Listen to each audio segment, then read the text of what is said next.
సాహితీ మిత్రులకు నమస్కారం. వనజా తాతినేని కథల ఛానల్కు స్వాగతం. విభిన్న కథల సమాహారం వనజా తాతినేని. ఈరోజు నేను వినిపించబోతున్న కథ కరుణక్క కూతురు. రచన వనజా తాతినేని. ఈ కథ ఏప్రిల్ 2012లో రాయబడింది. కథ వినండి. కరుణక్క కూతురు. సన్నగా చినుకులు పడుతున్న చైత్రమాసపు తొలి వారము. వేసవి వేడిమితో అలమటిస్తున్న భాగ్యనగర వాసులకు అంతకన్నా భాగ్యం మరొకటి ఉండదేమో అన్నట్లు ఆ చినుకుల తడిని ఆస్వాదిస్తూ విరిసిన దరహాసాలతో కులాసా కబుర్లతో ట్యాంక్ ఫ్రంట్ ప్రాంతమంతా కోలాహలంగా ఉంది. తన ముందు కూర్చున్న బావ వేణుతో బైక్పై వెళుతూ పల్లెటూరి కబుర్లు చెబుతున్న శ్రీను అకస్మాత్తుగా మాటలు ఆపేసి వారి ప్రక్కనే వస్తున్న బైక్పై దృష్టి సారించాడు. అతనంత హఠాత్తుగా మాటలెందుకు ఆపాడో అర్థం కాక, ఏమిటి బావా అంతలోనే మాట్లాడకుండా ఆగిపోయావు అని అడిగాడు వేణు. ఏం లేదు బావా, మా ఊరి అమ్మాయి సుధా ఎవరో పిల్లాడితో కలిసి బైక్ ఎక్కి వెళుతూ కనపడింది. ఆ అమ్మాయేనా కాదా అని చూస్తున్నాను. ఆ అమ్మాయే అయితే నీకేమిటి అభ్యంతరం? మా పల్లెటూరులో ఇట్లాంటివి గిట్టవు. అయినా ఆ సుధా వాళ్ళమ్మ కరుణక్క ఆ పిల్లని ఎంత కష్టపడి చదివించింది. కొద్దిగైనా బుద్ధి జ్ఞానం ఉండొద్దు. పెళ్లి కాకుండా ఆ పరాయి మగపిల్లలతో ఆ తిరుగుళ్ళు ఏమిటో. మాటల్లో కోపం. ఇక్కడ ఇలాంటివన్నీ మామూలే బావా, పెద్దగా పట్టించుకోకు. అది కాదు బావా, ఆ పిల్ల మన ఊరి నుండి ఖమ్మం పోయి చదువుకున్నప్పుడు ఎంత పద్ధతిగా ఉండింది. ఇప్పుడు చూడు ఎలా ఉందో. ఖరీదైన బట్టలు, ఫోన్లు, జుట్లు విరపోసుకోవటాలు, ఎంత నాగరికం నేర్చింది. అక్కడ కరుణక్క పొద్దస్తమానం యంత్రం తిరిగినట్టు మిషన్ చక్రంతో తిరుగుతూ పనిచేస్తూనే ఉంటుంది. వాళ్ళబ్బ సచ్చినోడు ఒట్టి తాగుబోతూ. అయినా తన కష్టం పిల్లకు రాకూడదనుకుని చదువు చెప్పించింది. ఈ పిల్ల ఉద్యోగం కనొచ్చి ఇక్కడ అలా తిరుగుతుంది అన్నాడు బాధగా శ్రీను. ఆ అమ్మాయి ఏం చదివింది అడిగాడు వేణు. ఏదో కంప్యూటర్ కోర్స్ చదివింది. వాళ్ళమ్మ పెళ్లి సంబంధాలు చూస్తుంది. నాకు పెళ్లి వద్దు, ఉద్యోగం చేయాలని పట్టుపట్టు కూర్చుంది. ఇక్కడ చూస్తే ఇలా. కాస్త బాగానే విచారపడ్డాడు శ్రీను. ఇక ఇంటికి వెళ్ళేదాకా ఈ విషయమే మాట్లాడతాడు అనుకుని ఏవో మాటలు చెప్తూ టాపిక్ మార్చేశాడు వేణు. ఇంటికి వచ్చాడన్నమాటే గాని ఎప్పుడెప్పుడు చెల్లెలు హేమకి సుధ విషయం చెబుదామా అన్నట్టు కాసు కూర్చున్నాడు శ్రీను. రాత్రి భోజనాలు అయ్యాక చెల్లెలకి సుధని చూసిన విషయం చెప్పాడు. అన్నయ్య, పల్లెటూరులో ఆడపిల్లలు ఎవరు ఏమనుకుంటారోనన్న భయంతోనో కొన్ని కట్టుబాట్ల మధ్య పెరుగుతారు. చదువు పేరిట బయట ప్రపంచంలోకి అడుగెడగానే వాళ్లలో ఆధునికంగా ఉండాలన్న కోరిక బలపడుతుంది. దానికి కారణం లేకపోలేదు. పట్టణాల్లో పిల్లలు పల్లెటూరు నుంచి వచ్చిన పిల్లల్ని విలేజ్ గర్ల్స్ అని చులకన చేస్తారు. వాళ్ళు చదువుల్లో పట్టణాల్లో చదువుకున్న పిల్లల కన్నా ప్రతిభ ఉన్నవాళ్ళు అయినా సరే పల్లెటూరు నుంచి వచ్చిన పిల్లలంటే చిన్నచూపు. వాళ్ల చులకన భావం తట్టుకోలేకనో లేదా అధునాతనంగా కనిపించాలనే అణగారిన కోరిక నిద్రలేచి తల్లిదండ్రుల కట్టడి నుండి బయటపడి ఒక్కసారిగా లభించిన స్వేచ్ఛతో ఆ అమ్మాయిలందరూ మారిపోతున్నారు.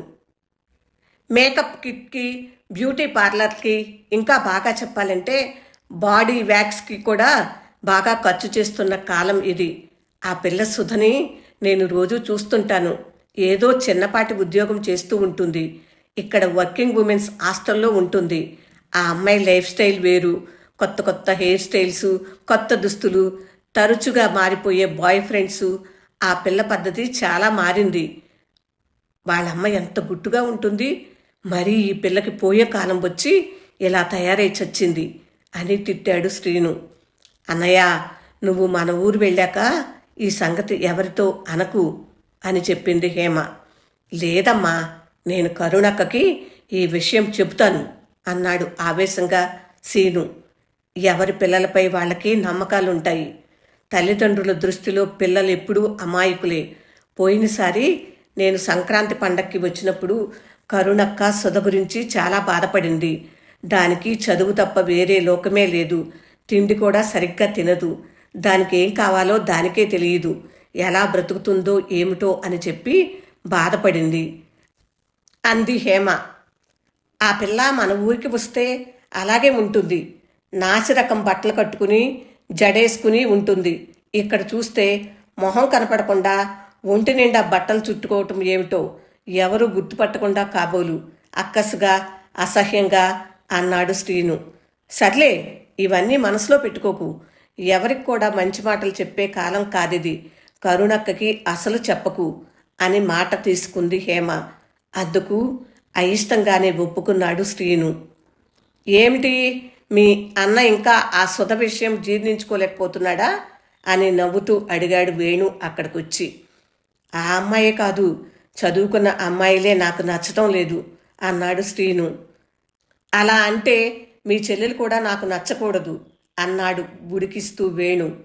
అలా అనకు వేణు బావా, మా చెల్లెల్ని ఎంత పద్ధతిగా పెంచామో అన్నాడు రవంత కోపంగా. 25-20 ఏళ్ల క్రితం అమ్మాయిలు ప్రేమంటేనే భయపడేవారు. ఒకవేళ ప్రేమించినా ఆ ప్రేమ ఒకరితోనే అనుకుని వీలైతే పెళ్లి చేసుకుని, లేకపోతే మనసులోనే ప్రేమను చంపేసుకుని పెద్దలు కుదిర్చిన పెళ్లి చేసుకుని కాపురం చేసుకునేవాళ్ళు అంటూ చెప్పుకొచ్చింది హేమ. ఇప్పటి కాలంలో చదువుల పేరిట, ఉద్యోగాల పేరిట బయట ప్రపంచం తెలియటం, రకరకాల ఆకర్షణకి లోనై ఒక ప్రేమ కాదు ఎన్నోసార్లు ప్రేమలో మునిగిపోతున్నారు. లవ్కి లస్ట్కి తేడా తెలియకుండా పోతుంది.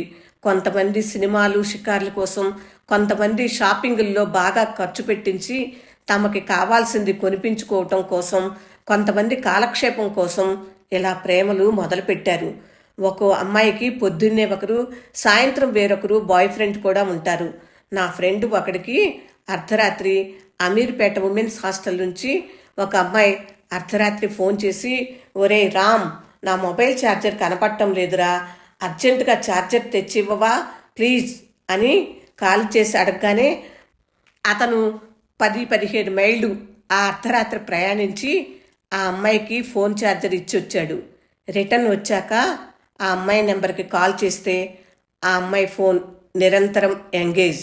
చూడు, నా కోసం బకరాగాడు ఎలా బలయ్యాడో అని ఒకటే నవ్వులని ఇంకో అమ్మాయి తెల్లవారి చెప్పేదాకా వీడికి ఆ సంగతి తెలియలేదు అని చెప్పాడు వేణు. నా కొలీగ్ రామ్తో 4-5 నెలల నుంచి విపరీతంగా డబ్బులు ఖర్చు పెట్టించి వీడికి హ్యాండ్ ఇచ్చింది ఒక అమ్మాయి.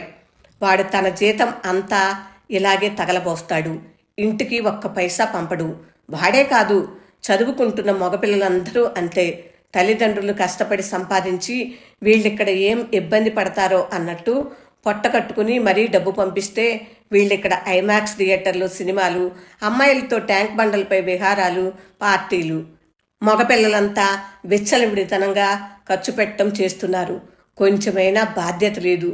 ఎందుకు వచ్చారో, ఏం చేస్తున్నారో అన్న వివేకం లేదు వీళ్ళకి. ఎవరు చెప్పినా తలకెక్కదు. 1-2 చేదు అనుభవాలు అయితేనే కానీ నిజం ఏమిటో గ్రహించరు అని చెప్పింది హేమ.